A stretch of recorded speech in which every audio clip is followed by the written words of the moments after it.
الرحمن الرحیم کتونکو سجادلی یم دې ټایم کې ناسم د ضلع بونیر کې دلته کې یو ملیشن ماشوم را سره موجود دی هغه هم د یوم کشمیر په باره کې ډېرې ښکلې خبرې کوي په پښتو کې به دې هم تپوسونه کوو او په ملایي کې هم ډېرې ښکلې خبرې کوي چې هغه څه ویل غواړي.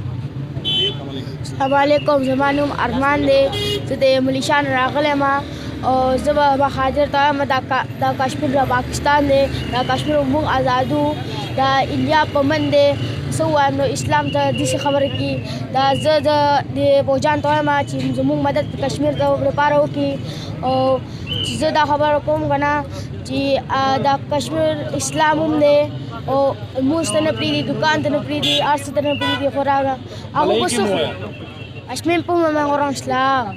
Tapi kenapa lah India tu tak nak dorang pergi semayang, pergi beli kedai, tak nak pergi makan, tak bagi minum air.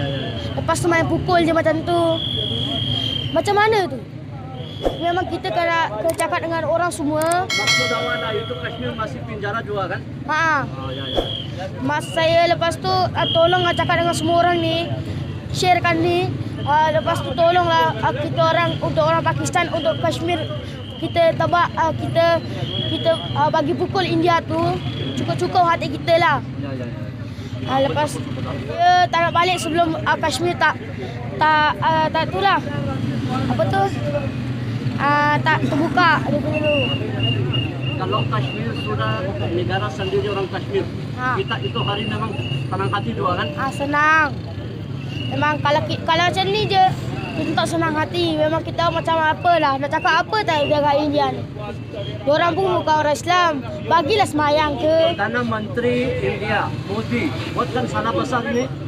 Besar. Salah besar kan? Besar. Bunuh orang Islam, budak-budak itu perempuan sama orang tua sama itu ada laki-laki kan? Memanglah diorang bunuh, diorang bodoh macam tu. Bodoh. Kenapa dia buat begitu? Tak tahu diorang tak tahulah ni bukan orang Islam kan. Ya. Bodoh tak ada akal macam binatang. Ya. Tak tahu nak cakap macam mana. Diorang memang macam tu lah.